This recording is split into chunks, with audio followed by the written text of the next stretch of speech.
Well, I'm gonna just take it easy and do a few simple vids. Just because the whole entire thing at work has been ridiculously overwrought with all the extended hours stuff, which is driving me slowly insane. Yeah. But as far as this one today, I think I'll make like a little separate playlist, like for the handful of traditional publishing books that I still do read. And today I wanted to put a little spotlight on Gini Koch's Alien series, just even though it's a long running one. She puts in a lot of funny stuff and actual likable characters. Um, she has gotten some flack in the past about, like, oh, you didn't represent this right, that sort of thing, but it's like, I don't care. She has a bunch of very smart animals, whether they're Earth based or alien based, which is the reason why I wanted to put something similar in Uplift Protocol. Um, she has a rare example of just a regular main couple that stays together, and there's no like will they, won't they kind of relationship drama. There's only a little bit of a love triangle in the first book, but that only lasts for a couple of chapters. It's like, thank God.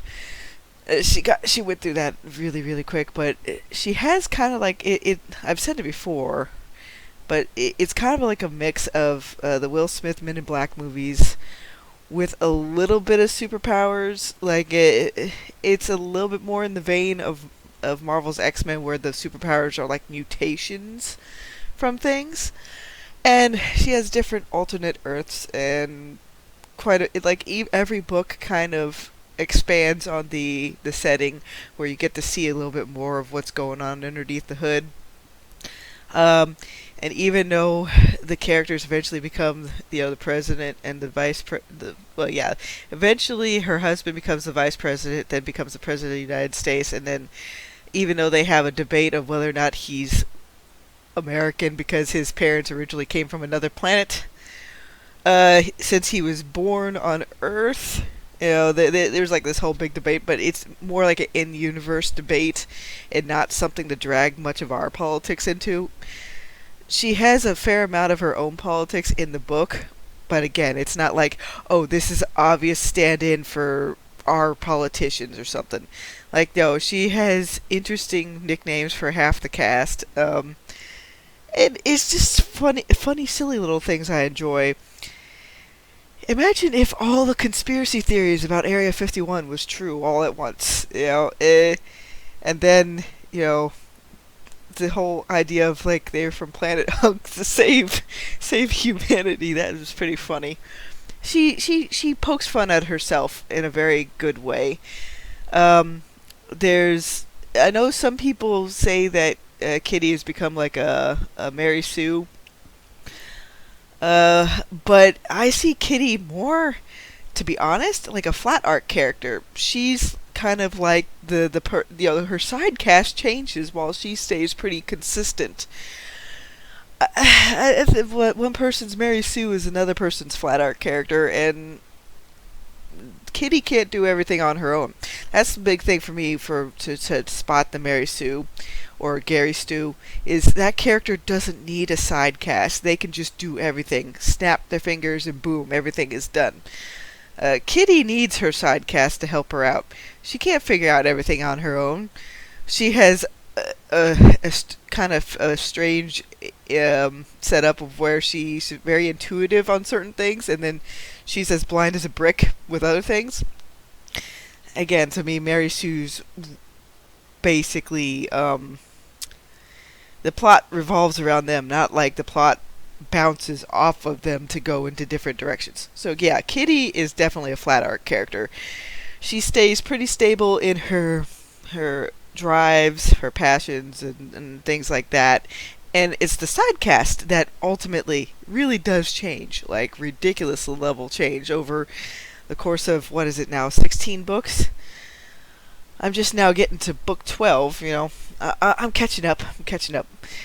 But lately, writing my own stuff has basically kind of sidetracked that.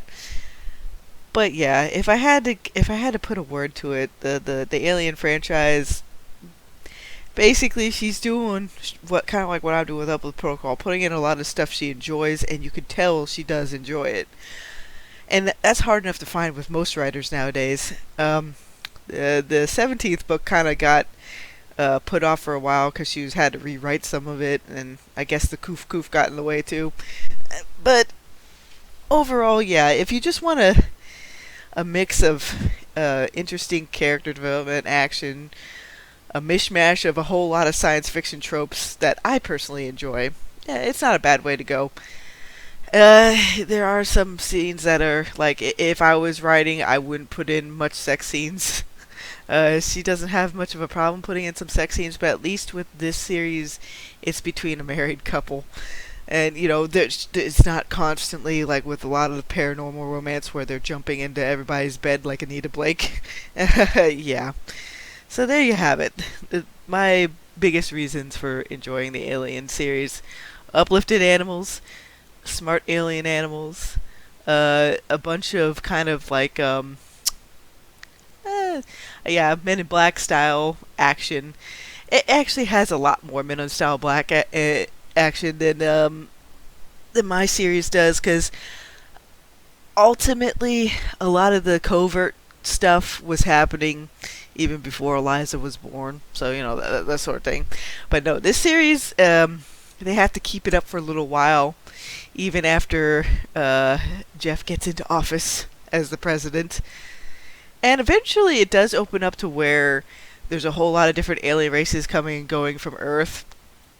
But again, like when she does some of the more political bents in her books, it's politics based on that setting and not based on our world of politics. So there you go. That's the biggest difference. Have a good day, everybody.